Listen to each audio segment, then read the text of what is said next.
Yes, ikaze nanone inshuti bakunze bacu hano kuri News Lab TV.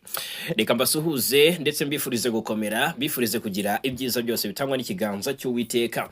Reka nongere mbaha ikaze irambuye cyane muri amakuru yo muri iki gitondo cyo kuri uyu wa gatatu tariki 11 Werurwe 2026. Impamba y'amakuru agezweho ku mutekano ku butaka burasirazuba bw'igihugu cya Kongo mu karere ndetse no hakurya y'inyanja ngari. Turebera hamwe akantu ku kandi. Reka mbahunzi yobera babwira uko byagenze nyuma yuko M23 irekuye agace ka Kazinga na gace k'ingenzi muri teritwari ya Masisi ni muri Kivu y'Amajyepfo. Ese byatewe n'iki niki cyatumye M23 iva muri aka gace cyangwa se byagenze bite? Byarisabye kurwana iraneshwa cyangwa se ni reprise strategique? Turaje tubirebera hamwe. FARDC abayigamba kwisubiza aka gace ku buryo budasanzwe ndetse ko bakoresheje imbaraga z'umurengera bazirusha uwo bahanganyiriwe M23. Ubwo ni FARDC ndetse na Wazalendo birumvikana. Turaje tubirebere hamwe mu duce M23 yambuwe. Rero ntabwo ari Kazinga gusa, ni wari kari ingabo za Kongo FARDC na Wazalendo zongeye gusya zitanze se zikubita M23 ahitwa Emukole. Turababwira uko byaje kugenda muri urugamba rwa Rimbatura mugabo hano muri no Kivu. Hanyuma rero ikindi tuza kuba twibandaho turanyarukira Uvira, turebera hamwe uko situation imeze maginga ya aha Uvira. Haravugwa amakuru akomeye cyane kandi yihutirwa. Ese byifashe bite? Byaba ari urugamba cyangwa se ni impunyege z'umutekano muri kariya gace? Turaje tubirebere hamwe tubive imuzini muzingo muri aya makuru. Hanyuma mu Minembwe naho ibitero bya drone byakomeje byacigikwa mu baturage bahariya, by'umwihariko abaturage b'Abanyamulenge. Ni ibitero rero byahitanye abasivile batagira ingano, binangiza radio n'ibikorwa remezo. Turaje tubikomozeho. Uviraho ihuro rikomeye riravugwaho amakuru akomeye cyane, ndetse turaje tuyarebere hamwe. Irucuru inyeshyamba za Wazalendo na FDLR zikomeje kujujubya abaturage ahitwa Buramba, turabikomozaho. Hanyuma ariko kandi ndabwira ku ruzinduko rwa Perezida Kagame i Paris mu Bufaransa, aho yitabiriye inama yiga ku ngufu za nucleaire muri iki gihugu cy'Ubufaransa. Nago tuza kwibanda kuri byinshi, ahubwo turarebera hamwe mu by'ukuri ibyaganiriweho hagati ya Perezida Kagame ndetse na Perezida Emmanuel Macron w'igihugu cy'Ubufaransa. Ese bagarutse ku kibazo cy'umutekano mu burasirazuba bwa Kongo? Gumana natwe 5 muri aya makuru, ubane natwe kuva ku munota wa mbere kugira kwa nyuma, uraza kumenya ibyaganiriwe. Hanyuma ariko ndabwira kubitangajwe umuryango wa EAC, East African Community, nyuma y'uko tariki 7 habaye inama y'abakuru b'ibihugu bigize uyu muryango ibera hariya Arusha muri Tanzania. Ni inama yanzuriwemo byinshi bitandukanye, yasize Perezida Museveni ahawe inkoni nk'umuyobozi wa EAC, anasaba ibihugu bigize uyu muryango gushyira hamwe. Turaje turebera hamwe aka kanya noneho ubusabe bwa EAC ku mirwano ikomeje gusakiranya Kinshasa ndetse n'umutwe wa M23. Turabiva imuzini muzingo. Hanyuma ariko rero turakomoza ku makuru y'ibitangazwa n'igisirikare cy'u Rwanda. General Mubaraka Muganga yongeye kugaragara yemeza ko abasirikare 1000 ba RDF bagwa ku rugamba bapfira umuturage umwe w'umunyarwanda. Muraje mubyumve neza. Ubwo rero bavuga ko RDF yava kwizima mu kurindira umutekano abaturage nibasubiza amerwe mwisaho. Ubwo rero tuboneraho no kubwira abifuza ko u Rwanda rukoraho ingamba z'ubwirinzi rwashyize ku mipaka hatarandurwa impamvu muzi. U Rwanda rwashyizeho izo cyangwa se izo ngamba z'ubwirinzi rwose abo babyifuza reka tubwire tuti nimusubize amerwe mwisaho. Hanyuma ariko Minisitiri Nduhungirehe akomoza ku muhungu wa Habyarimana yongeye gushimangira ko u Rwanda rudakerensa umubano we na FDLR. Ni FDLR igizwe hanini n'abasize bahekuye u Rwanda muri jenoside yakorewe Abatutsi. Rero turaje tubikomozeho tubive imuzini muzingo na bimwe mu biri gutangazwa bituma u Rwanda rukomeza gukaza ingamba z'ubwirinzi ndetse rugaragaza impungenge. Murabizi ko Tshisekedi mu ntambara rwana na M23 ngashaka ko nibayinesha afatanyije na FDLR ngo azafasha FDLR gutera u Rwanda no gukora ubutegetsi buriho. Dore kana amaze n'iminsi mu myiteguro yo kwakira barimo Kayumba Nyamwasa Faustin hariya i Kinshasa kugira ngo n'ubundi baganire ku bijyanye n'umugambi wabo wo guhirika ubutegetsi bw'u Rwanda. Turaje tubikomozeho tubive imuzini muzingo 5 Yes, nongeye kuba ikaze. Reka rero kandi mbibutse ko byoroshye cyane gukomeza kwibanira natwe hano kuri News Lab TV. Ni subscribe cyangwa sabone, ubundi bindi inshuti bavandimwe nta kindi musabwa uretse kubiduharira. Reka duhere ku makuru ari kuvugwa kuri tele, ubundi tugaruke turebera hamwe ibiri kuvugwa by'umwihariko umugambi uwuyu muhungu wa Perezida Habyarimana ndetse na FDLR na Tshisekedi ubwe umaze kumenyekana ndetse ndetse urasa n'ugiye hanze.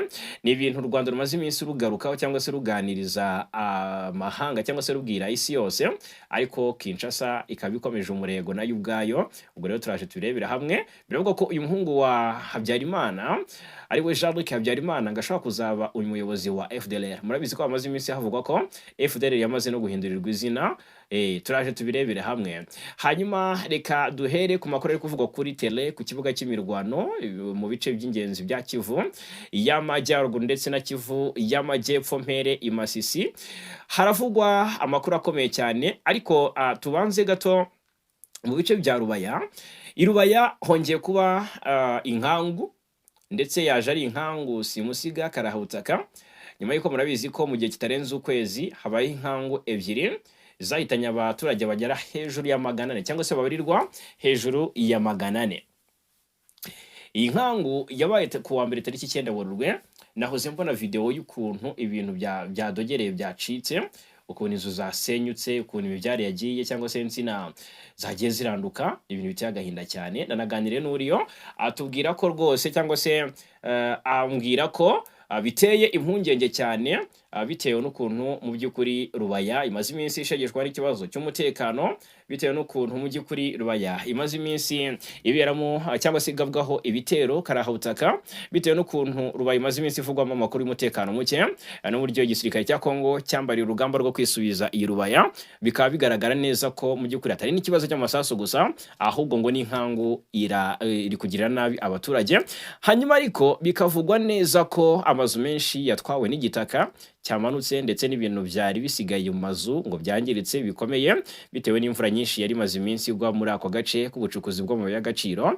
Abaturage muri aka gace rero by'umwihariko kagezweho n'inkangu ngo bahunze bava mu ngo zabo, bihutira guhunga bakimara kubona ibimenyetso by'uko ubutaka bugiye kunyerera cyangwa se kumera nabi gutyo. Ariko kandi nta kindi gikuba wenda bivuga ko ntabwo haramenyekana mu by'ukuri abasize ubuzima muri iyi nkangu, ariko ubirebesheje amaso ni ibintu biteye agahinda cyane. Nahoze mbona rwose hari n'amavideo yagiye acicikana twashyize muri groupe yacu ya WhatsApp. Utabana natwe rero yarahombye cyane. Abari Rubaya mu by'ukuri bari mu buzima bugoye muri no minsi. Hanyuma ku kibuga cy'imirwano rero muri teritwari ya Masisi muri no Kivu havuzwe ikintu cyatunguranye cyane ko M23 yarekuye uduce cyangwa se yasohotse mu duce. Ntabwo yaturekuye ku bushake, ahubwo ngo yarashweho ahitwa Kazinga. Iyi Kazinga yari yafashwe na M23 mu byumweru bibiri bishize, ihirukanye FARDC. Ni Kazinga FARDC yari yafashe yifata n'uduce tw'ingenzi twa Kasenyi n'ahandi turi mu nkengero za na hariya za Kibabi nyine turi mu nkengero za Rubaya, ariko M23 iza kubirukana. Ubu Kazinga rero bidasubirwaho yongeye gufatwa na FARDC nyuma y'iyo minsi yose yifashwe n'abarwanyi ba M23.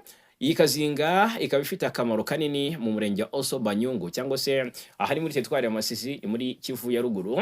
Ubwo rero kuba Kazinga yongeye kujya mu biganza bya FARDC ngo ni insinzi cyane ikomeye ku ruhande rwa Kinshasa. Nyuma y'ibyumweru bibiri aka gace kari karafashwe n'inyeshyamba za M23, ingabo za Congo FARDC zifatanyije n'imitwe yitwaje intwaro ya Wazalendo zagabye igitero cyatumye basubirana aka gace. Imirwano ikomeye yamaze umunsi wose hakoreshejwe imbunda nini ndetse n'into. Mu masaha y'umugoroba nibwo ngo hatangiye kugaragara ituze ugereranyije n'amasaha yari yabanje, ngo mu gihe aka gace kari mu maboko y'izi nyeshyamba rero kari mu maboko ya M23, ngo abaturage benshi bahunze ingo zabo nk'uko bitangazwa n'abo ku ruhande rwa guverinoma Kinshasa, ngo bajya kwihisha mu mashyamba. Bakaba rero ngo kwisubiza Kazinga kwabaye nyuma y'iminsi mike izi ndwanyi za M23 n'ubundi zirekuye agace ka Bwabo ndetse na Dete n'uduce two mu nkengero za Kazinga. Ni Kazinga ifatwa nk'ahantu h'ingenzi cyane muri Oso Banyungu, bityo kuba ngo yongeye gufatwa n'ingabo za leta biratuma zigira imbaraga mu kugenzura aka gace ka Kivu ya ruguru. Ubwo rero ni ibyo ngibyo M23 ifata Kazinga. Ejo bundi reka nze wenda mbabwire ukuntu uyu mutwe wari mu nyungu ubwo yigaruriraga agace ka Kazinga, ndetse n'uburyo rwose ari byiza cyane kuba baharaniye kukisubiza byaba byiza kurushaho. Iyi Kazinga FARDC yarabanje yifata n'agace kitwa Luke, Kinigi, Mahanga. M23 irakotana irarwana iza kukisubiza. Noneho tuza kubabwira icyo bivuze kugenzura agace ka Kazinga. Niba FARDC yakisubije yisubije ubugenzuzi bw'uduce twinshi mu buryo bumwe cyangwa ubundi, cyangwa se M23 niba yahombye aka gace yahombye ibintu byinshi. Iyi Kazinga ubundi M23 yari yayifashe tariki 3 Werurwe ejo bundi rwose, iri muri Masisi. Noneho iyi Kazinga M23 yifata yishe abatagira ingano ku ruhande rwa coalition.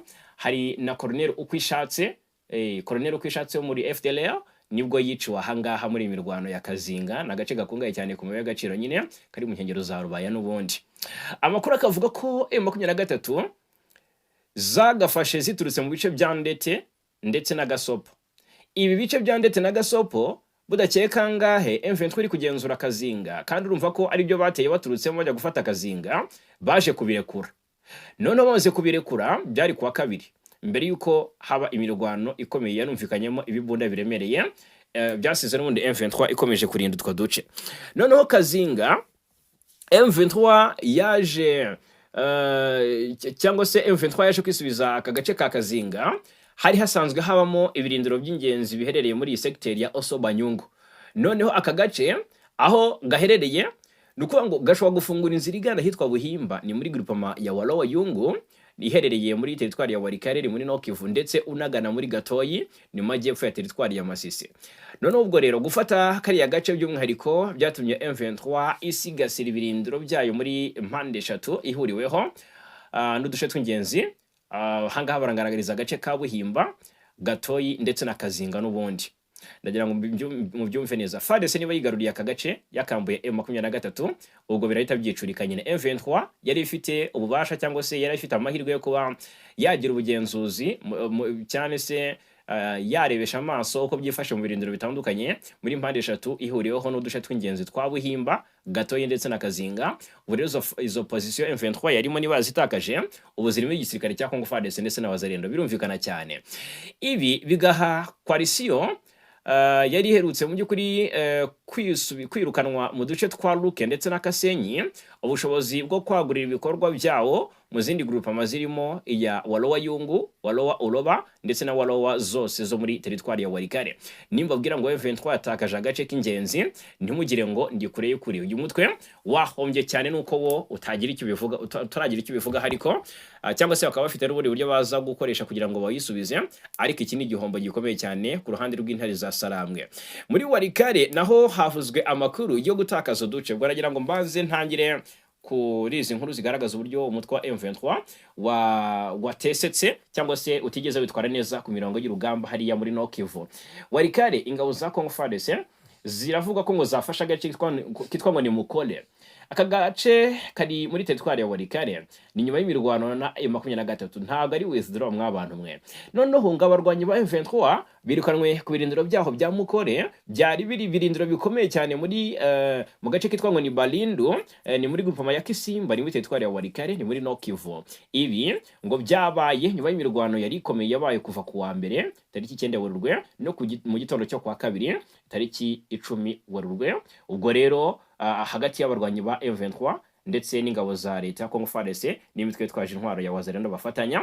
Amakuru atangazwa rero n'abayobozi gakondo ndetse n'inzego z'umutekano muri ako gace aravuga ko uruhande rwa leta ngo rwagabye igitero kuri ibyo birindiro byari ngo byigaruriwe na AFC M23 mu minsi ishize, maze ngo rubasha kubyisubiza. Aya makuru kandi akavuga ko abarwanyi ba AFC M23 basubiye inyuma berekeza mu gace ka Ihula kari ku mpaka uhuza teritwari za Walikale ndetse na Rucuru. Amakuru akavuga ko muri iyo mirwano abarwanyi ba M23 AFC bagera kuri 3 nibo bapfuye, ndetse ngo hari n'abakomeretse ku mpande zombi.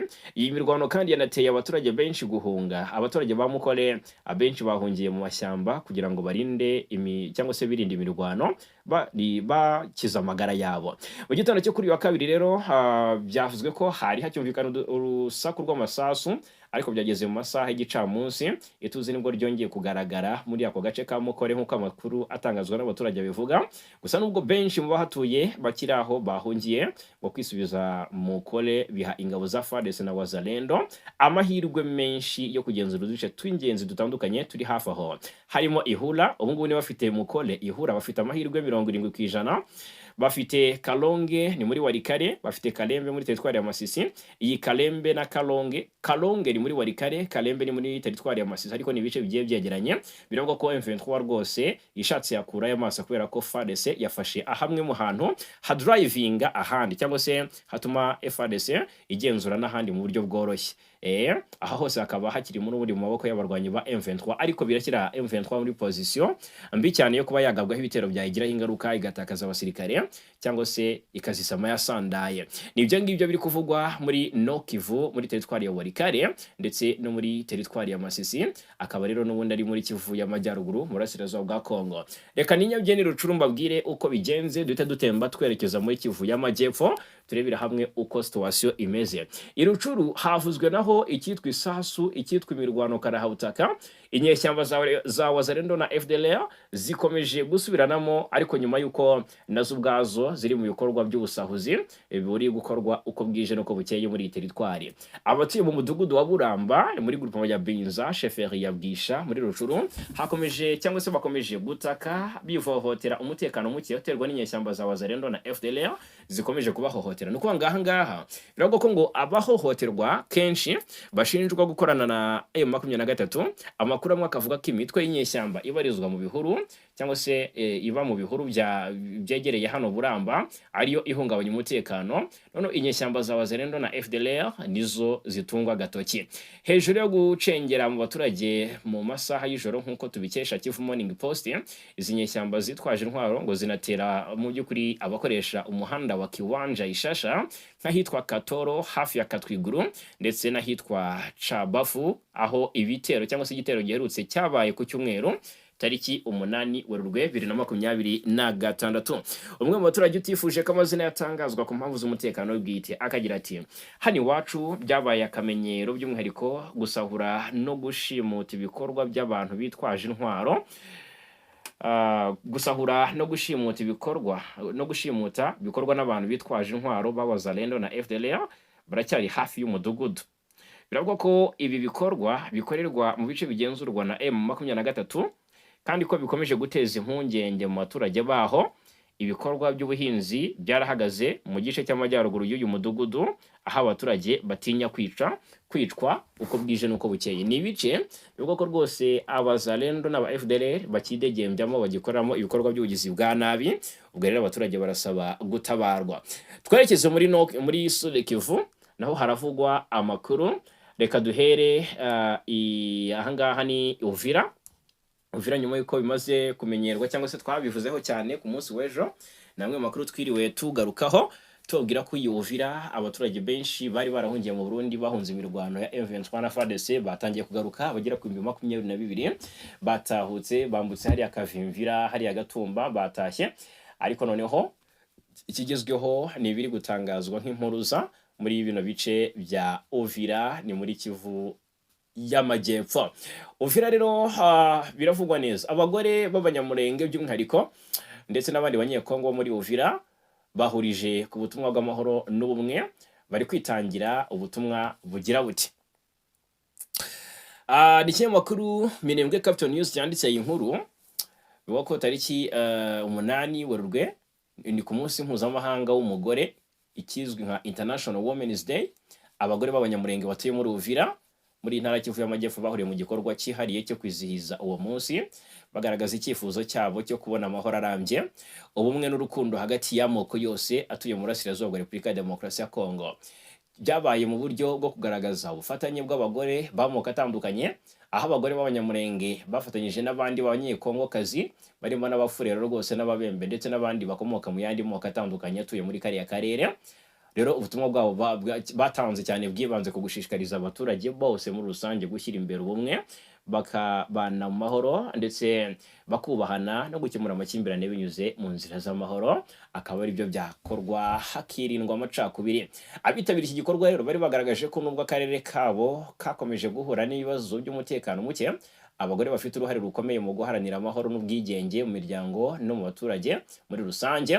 Banagaragaje ko ubumwe bw'amoko atandukanye ari ingenzi mu kubaka ejo hazaza heza ku bana babo ndetse no ku baturage bose batuye mu burasirazuba bwa Repubulika Iharanira Demokarasi ya Kongo.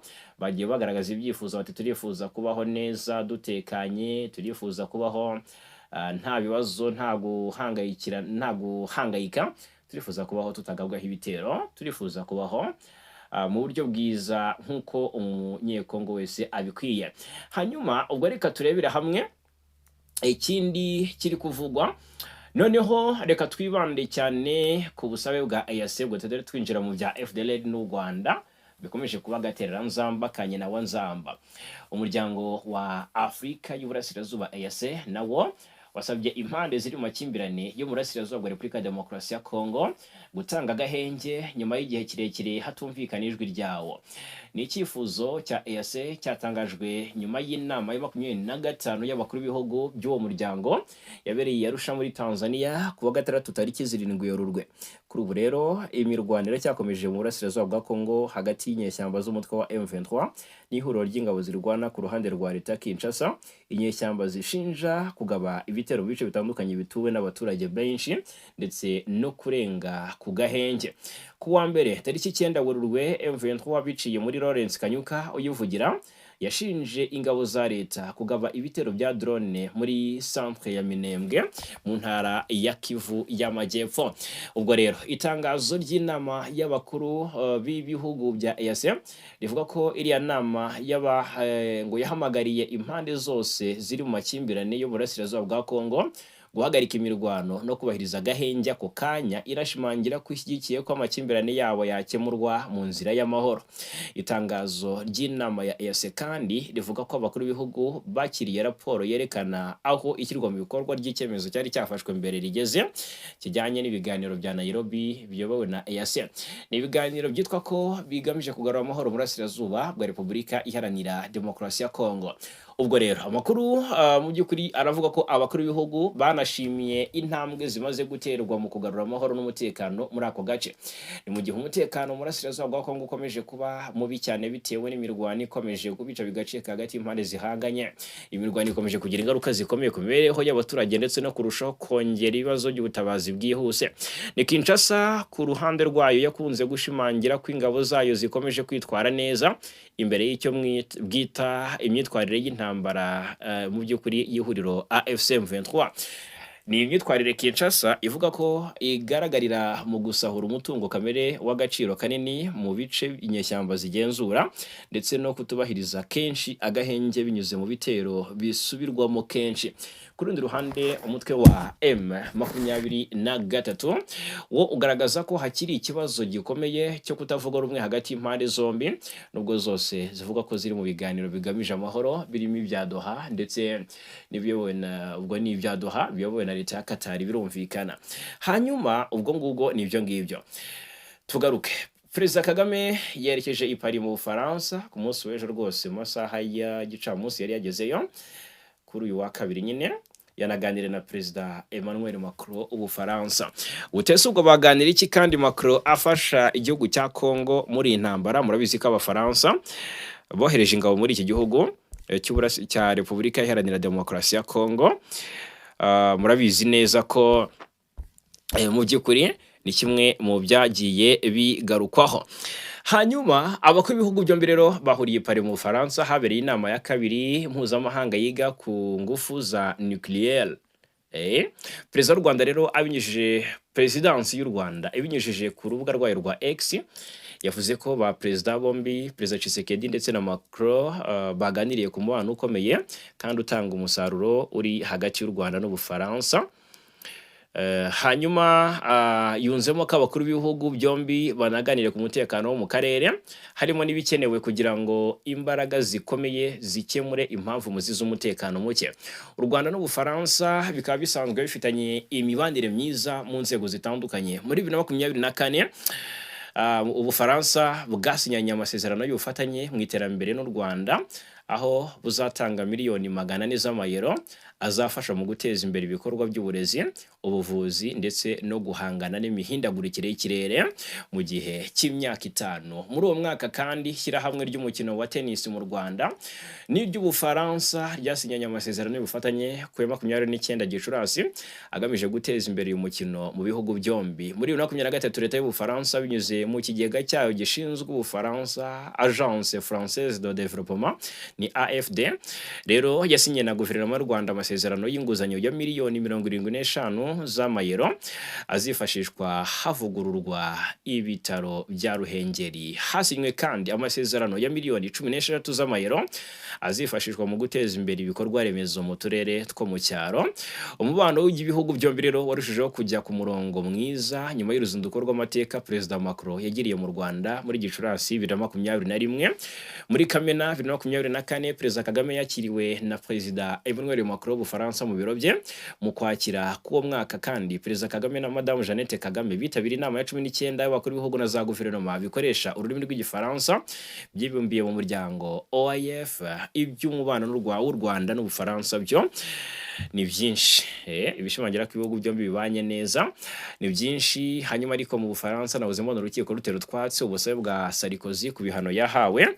Ngira ngo murabizi ko hari icyemezo cyafashwe. Ubundi Sarkozy amaze iminsi ahanganye cyangwa se yitaba ubushinjacyaha uko bwije nuko bukeye. Ubufaransa rero urukiko mu Bufaransa ku wa mbere tariki 9 Werurwe rwemeje ko wahoze ari Perezida Nicolas Sarkozy agomba kurangiza igihano yahawe nyuma yo guhamwa n'icyaha cyo gukoresha amafaranga atanyuze mu mucyo mu gihe cyo kwiyamamaza, nk'uko amakuru aturuka mu begereye iyo dosiye avuga, nyuma y'uko umwunganizi we agerageje guhuza ibihano ku byaha bibiri bitandukanye yahamijwe. Ubwo rero ni icyemezo gishobora gusaba uwahoze ari Perezida wakoze manda imwe kuva 2007 kugeza 2012 kandi akaba yarahuye n'ibibazo byinshi by'amategeko kuva avuye ku butegetsi kongera kwambara igikomo cya electronique kigaragaza aho aherereye hose. Icyemezo cyavuzweho bwa mbere n'ikinyamakuru Le Figaro umwaka ushize. Sarkozy rero yabaye Perezida w'Ubufaransa mu by'ukuri yabaye uwahoze ari Perezida w'Ubufaransa wa mbere woherejwe muri gereza akora iminsi 20 mu rubanza rujyanye n'inkunga yahawe na Libya mu gihe cyo kwiyamamaza kwe muri 2007. Sarkozy we rero yatanze ubujurire. Hanyuma ibyo ngibyo rero nibyo twavuga ku makuru ari kuvugwa cyane mu gihugu cy'Ubufaransa. Ubwo duteye ibuye rimwe twishinye n'ebyiri kubera ko hari Perezida Kagame wari witabiriye inama y'ibihugu yiga ku mu by'ukuri ku ikoreshwa ry'ingufu za nucleaire.